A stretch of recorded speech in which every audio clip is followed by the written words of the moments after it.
Greetings, my dears, in love and light. I am, and this is game-changing knowledge. Now, this stuff will help you to change your perceptions in order to view the world differently and function within it in a different way. It enables you to find more happiness and more peace and to transcend illusions. So this stuff is good stuff. Okay, so disidentifying with the mind. I am what exactly? I identify with my mind. Now, people say over-identification with the mind, and that used to not make too much sense to me because I thought, well, I have a mind. How can I not identify with my mind? But what it really is the concept of self, the ego and thought. It's the whole you thing that you've got going on. So disidentifying with the mind is disidentifying with the ego, the persona, the concept of self, and all that thought going on. So what I mean by disidentifying with is that we believe that this is us, that has a great importance, that all the illusions going on around us make us who we are. They're extremely important in the fabric of everything that's going on in our lives, and we're completely focused within this box of this thought, of this persona, of everything we've invented. It's all a thought, it's all invented, it's all created, our concept of self. When I say ego, I'm always saying not egotistical behaviour. What I'm saying is the concept of self. Our personality, how we see ourselves, how we feel about ourselves, how we see ourselves in relation to others, how we see the world, how we feel about the world. This is all the ego, it's all the concept of self, the persona, the masks we wear. I might behave a different way around one person than I do around another person. Those are the masks I wear, and they're all concepts of our ego, which is kind of ever changing and is quite malleable and adaptable and very dynamic indeed. But when we identify so much with that and forget our true origins, our true self, then we're moving away from spirit, we're moving away from our soul. What we're trying to do in this lifetime is move toward our soul. We are our soul, but we forget that. And the soul is patiently waiting for us to figure it out.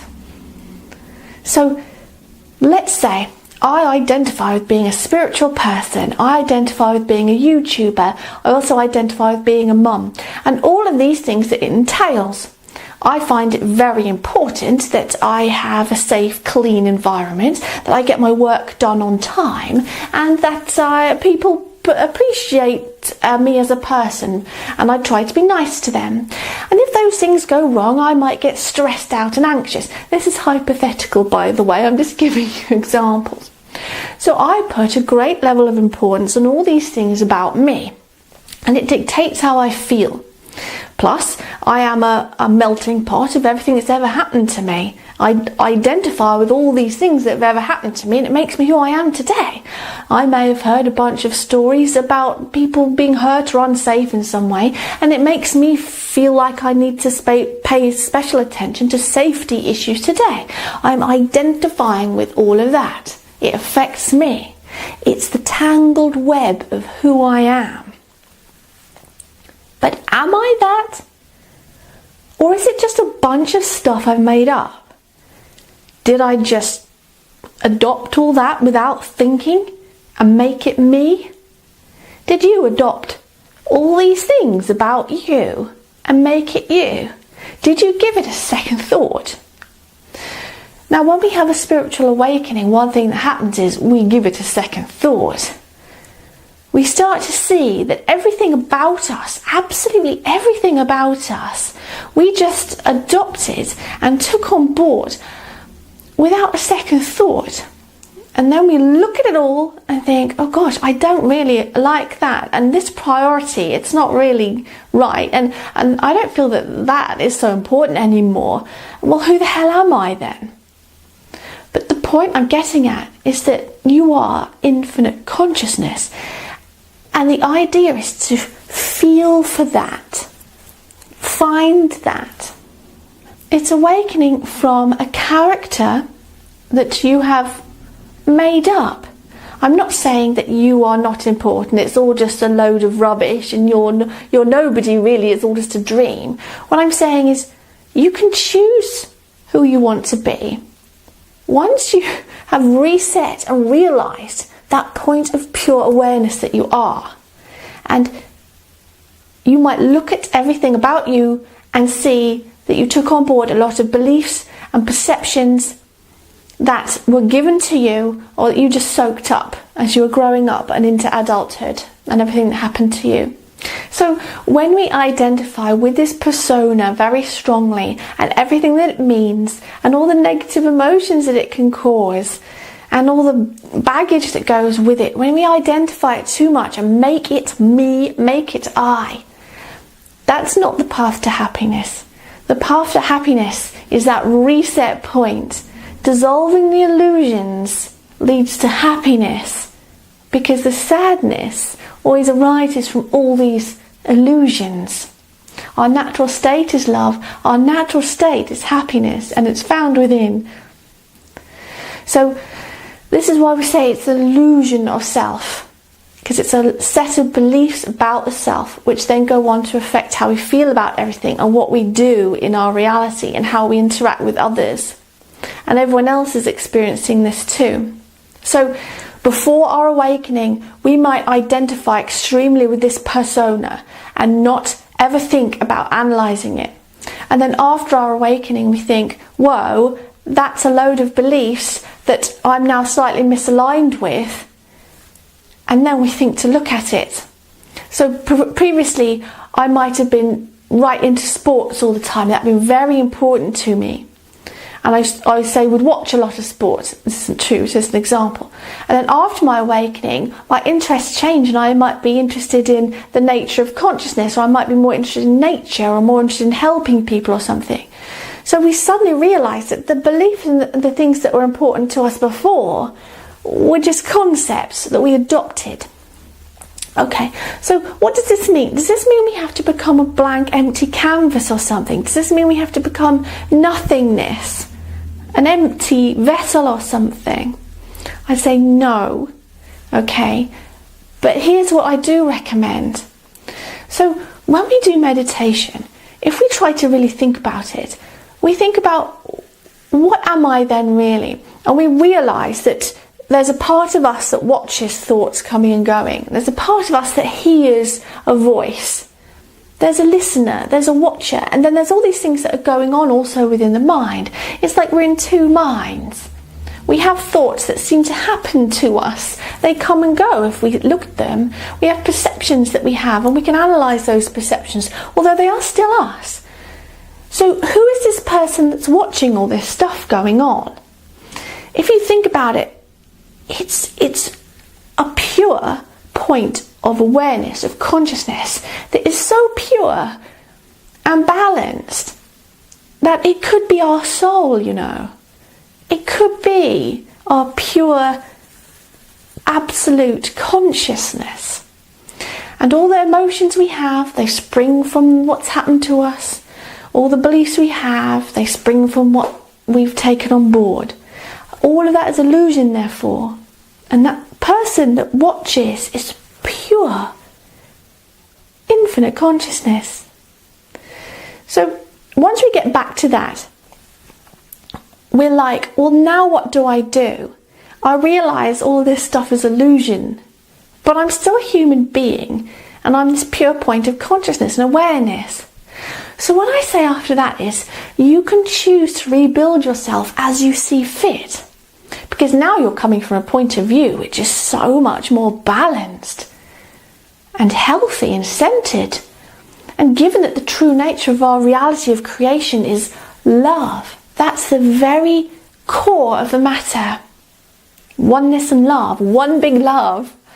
You can come from this place of love. And as you're a human, you want to still have some ego to some degree. For example, I might want to identify with being a kind, helpful person. Okay, so now I choose that about myself. It's not something I blindly adopted. I choose to be a kind, helpful person. I choose to help others. I'm going to stick to that. That's a nice idea. I choose to enjoy cooking. I like cooking for people. That makes me happy.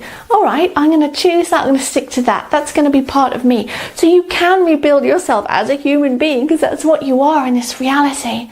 But you've realised, that's the big thing. You've realised you are that point of pure awareness, and you disidentified with all illusions. And then you can choose who you want to be. And the soul says, yay, you've done it, well done. You noticed, you watched, you realised, you're aware. And now you can go ahead and be whatever you want to be and do whatever you want to do. It's up to you. So, just to recap, super quick. When one has a rampant, dysfunctional ego, it's a sickness of the mind. And have you noticed that perhaps this planet is full of rampant, dysfunctional egos, creating a sickness of the mind? Just turn on the news and you'll see a lot of childish arguments, like children in a playground arguing about the world and all the politics within.